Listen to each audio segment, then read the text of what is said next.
Well, of course, Earth Day just happened, a great way to get the whole world connected with our Earth, make sure that we're a little bit greener, but more particularly, I would say our youth, because they're really changing our future. Well, there were a lot of events that youth were really staging in the community for Earth Day here in Mississauga, and that continues right now because the Green Youth Art Showcase is happening on May 13th at the Art Trax Gallery in Port Credit. And we've got two ladies in studio right now to talk a little bit about this showcase. Mignon is the project coordinator, and Michelle is an intern.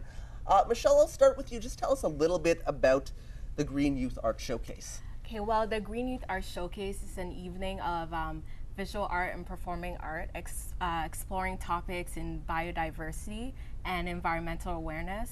So it's really a good opportunity for youth to talk about pressing hot button issues. So it's really great.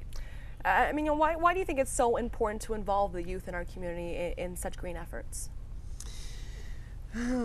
Well, because the youth are always actually, they're teaching us, and they're also kind of willing to do it and be very experimental and actually kind of come and do these things and be performative. And the Mississauga Arts Council is only one organization that is really focused on creating opportunities for them.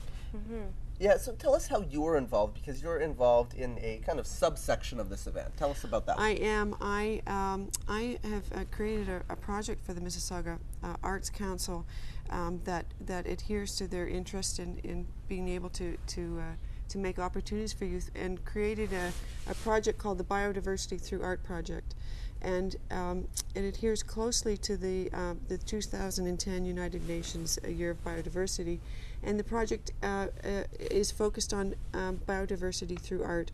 And so the kids at West Credit Secondary School were taken on a field trip to Riverwood Park.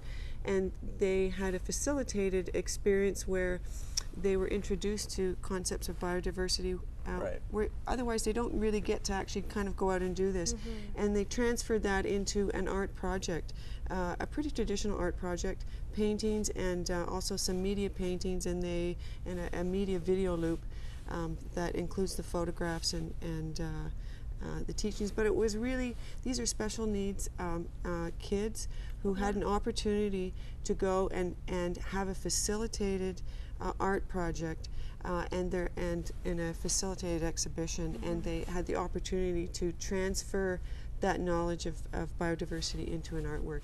And so that artwork dealing with biodiversity really fits into the Green Youth Showcase. So it's an element of, it's the visual, it's part of the visual presentation for the Green Youth Showcase. It's very interesting. Of course, we've discussed the Mississauga Arts Council numerous times here on the show, really focusing on the local talent that we have in our community, because there really is so much. So how important was it for the Mississauga Arts Council, and ask you then, Michelle, as an intern there, to involve not only the creative aspect, but more importantly, the green aspect? Well, it's green. Green is really important right now in our world, always.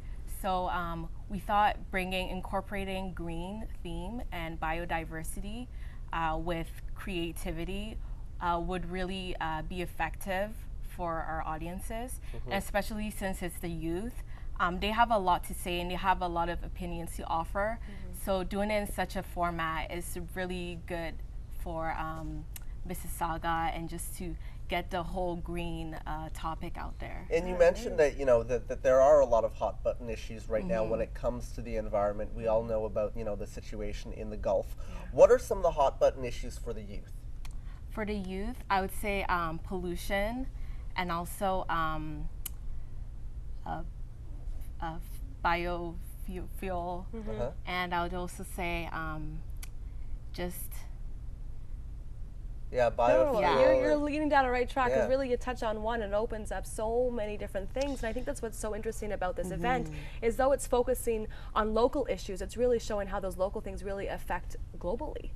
Was that important for you, Mignon, when it is. I think it's about, you know, youth actually really understanding their contemporary lifestyles, because they're growing up in with practices that really kind of conflict with what they're kind of passionate about in terms of green issues. You know, they're growing up in a kind of worlds of plastic And so this gives them a chance to actually really kind of performatively go out and kind of express some of the contradictions that even exist within their own lives and learn And about do that. you think when they, have something like this, something tangible that they can do, and have that creative outlet, that will really inspire advocacy on many different levels? We're always learning from youth. Because we were youth, and even though they might think no one's listening, we are all listening. We're all watching them because they are the next generation. And well, it's of course about teaching the next generation, but do you think it's also important to teach the generation before us? I'm thinking of an example, and I mentioned this many times on the show. Having to convince my father, for example, to recycle was like pulling teeth, and not until I really had to show him how it's affecting me, but of course the generation to come, but more importantly him right now. So there's a great example of youth teaching. We always kind of think of teaching as being kind of maybe being kind of passed down, and oftentimes I think that the things like the Green Youth Showcase show that the teaching actually gets passed back up again from youth. Well, Michelle, do you think that there's more awareness in your generation about some of these environmental issues than there were 10, 15 years ago? Yes, I really believe so, because with the rise of different types of media, the internet, social media, and I think that really gives us insight into what's going on. So we can't really dismiss the issue and turn ahead. So we really know what's going on with all this media. So we're more informed than ever, and it's up to us and the youth of our future to really put the message out there about these issues. Yeah. Well, you're really targeting, I would say, youth between 13 and 24, but this is an event really for everybody. What can we expect at this great event next 2 weeks coming up? Yeah. You can expect plenty of visual talent. You can expect sculptures, and we have a new addition. We have fashion.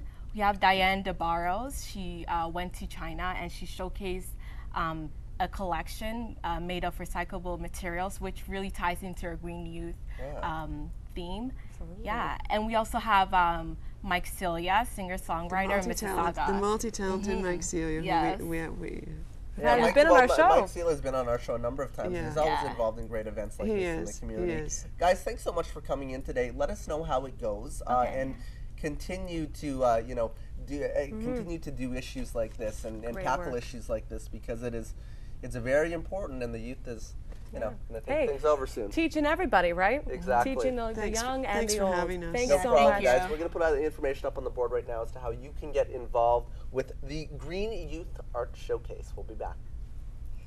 Thanks, ladies. Thank You did a great you very job. much.